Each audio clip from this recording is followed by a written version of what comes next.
F'dak iż-żmien, in-nies meta ntebħu li fuq id-dgħajsa la kien hemm Ġesu u lanqas id-dixxipli tiegħu, telgħu fuq id-dajjes u marru lejn Kafarnawm ifittxu lil Ġesu.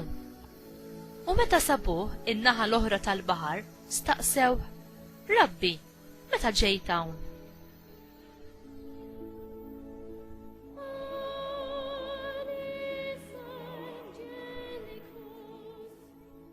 Ġesu weġibhom: tassew ngħidilkom, intom qegħdin tfittxuni mhux għax rajtu sinjali, imma xkiltu mill-ħobs u xbajtu. Tħabtu mhux għall-ikel li jgħaddi, iżda l-ikel li jibqa' l-ħajja ta' dejjem, dak li bin il-bniedem jagħtikom, għaliex lilu Alla l-Missier immarka bis-siġil tiegħu.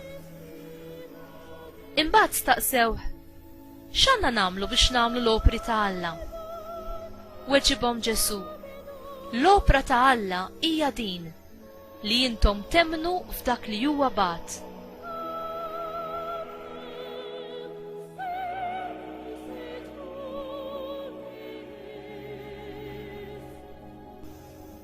Qalulu: x'sinjar se tagħmel biex aħna narawh u nemmnuk? X'sejjer tagħmel? Missirijietna kielu l-manna fid-deżert, bħalma hemm miktub: tom jieklu ħobs mis-sema.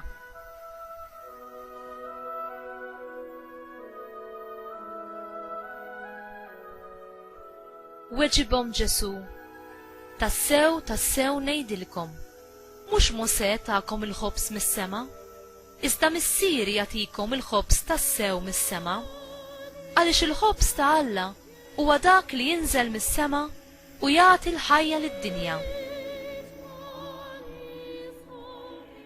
Sinjur, qalulu huma, għatina dejjem minn dan il-ħobs. Weġibhom Ġesu: jiena hu l-ħobs tal-ħajja. Min jiġi għandi ma jieħdu qatt il-ġuħ, u min jemmen fija ma jkun qatt bilanċ.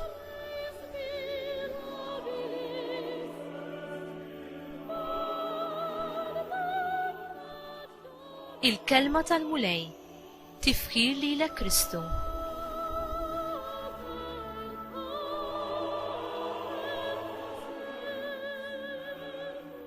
Għalxiex inti l-aktar bil-ġuħ u għaċċan? Biex tkun b'saħħtek? Biex ikollok il-ġid? Biex tkun maħbub? Biex tgħix fil-paċi? Ġesu jindirizza dan il-punt ma' dawk li marru jfittxuh wara li kien għadu kif wetta il-miraklu ta' tkattir tal-ħobs. Kienu bil-ġuħ għal dawk l-affarijiet biss li jissodisfaw il-ġisem, jew għal dawk li jissodisfaw lil-qalb u lil-ruħ. Ġesu huwa l-eku tal-mistoqsija impoġġija mill-profeta Iżajija, kapitlu 55, vers 2. Għaliex taħlu fluskom f'dak li mhuwiex ħobs u ġidkom f'dak li ma jxebbax? Hemm żewġ tipi ta' ġuħ, dak fiżiku u dak spiritwali. Alla biss jista' jissodisfa il-ġuħ spiritwali fi qlubna u f'ruħna. Il-ġuħ għall-verità, għall-ħajja u għall-imħabba. Ġesu jgħidilna wkoll li hu il-ħobs tal-ħajja, il-veru ħobs li jagħtina Alla. Min jilqa' lil Kristu jgħix bih u ma jieħdu qatt il-ġuħ, u min jemmen fi Kristu ma jkun qatt bilanċ. Int bil-ġuħ għal Kristu li hu l-ħobs tal-ħajja li jinżel mis-sema u bilanċ għall-kelma tiegħu li tagħti l-ħajja. Il-Lut kienu jqisu il-manna li rċevew fid-deżert bħala l-ħobs ta' Alla. Hekk insibu f'Salm 78 vers 24 u f'Esodu kapitlu 16 vers 15. Din kienu jqisuha bħala l-akbar opra li jagħmel Mosè. Kien hemm twemmin qawwi min-naħa tal-imgħalmin li meta l-Messija jiġi huwa kien se jagħti il-ħobs mis-sema.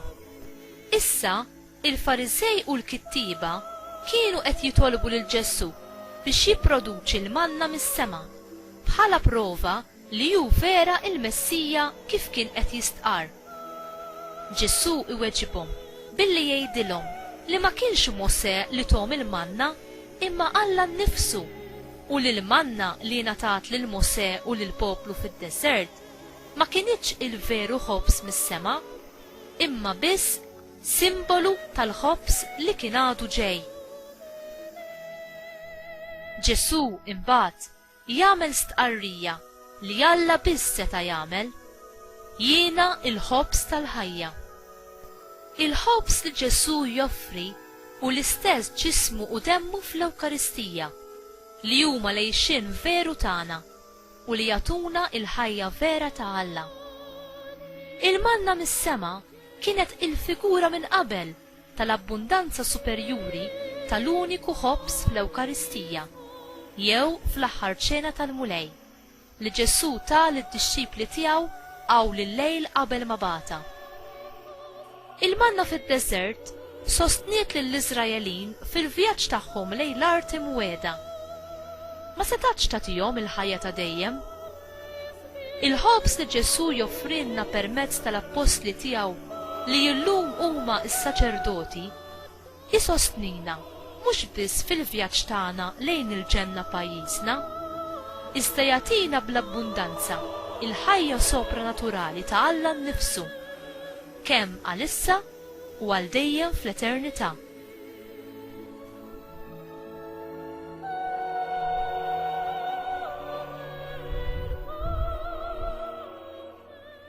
Meta aħna fil-qudiesa nirċievu lil mulej fit-tqarbina mqazza, aħna ninaqdu ħaġa waħda ma' Kristu li jagħtina naqsmu l-istess ġismu u demmu u għalhekk l-istess ħajja divina tiegħu.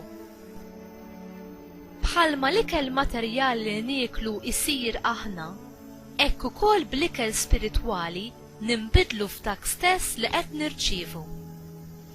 Dan is-sagrament jixed il-quċċata tal-imħabba li Alla wera lejna mid-dinbin. Inti tarfu dan id-don kbir li Alla joffrilek ta' kuljum fl-Ewkaristija mqazza? Jew għax tista' tirċevih b'xejn taħseb li mhux ta' xi valur. Qiegħed titħejja għal ħajja eterna permezz ta' dan l-ikel li bih inti tgħix minn issa u għal dejjem fl-eternità? Tipprepara ruħek sew permezz ta' qrara tajba qabel tmur tirċievi lil Alla nnifsu ġewwa fik?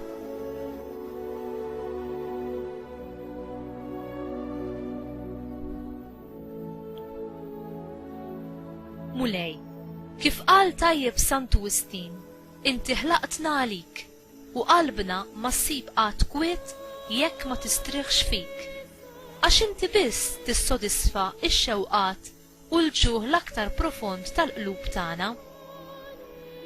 Għatini l-grazzja mulej li nara f'dan il-bżonn u dan il-ġuħ fija nnifsi għal ħobs li jagħtini il-veru ħajja ħalli nixba biss bik. Għajjixni u qawwini ħalli nkun nista' nservik bil-ferħ, b'ġenerożità u bil-ħeġġa il-jiem kollha li inti ser tislifni fuq din l-art u nibqa' maqut miegħek għal dejjem fl-eternità. Amen.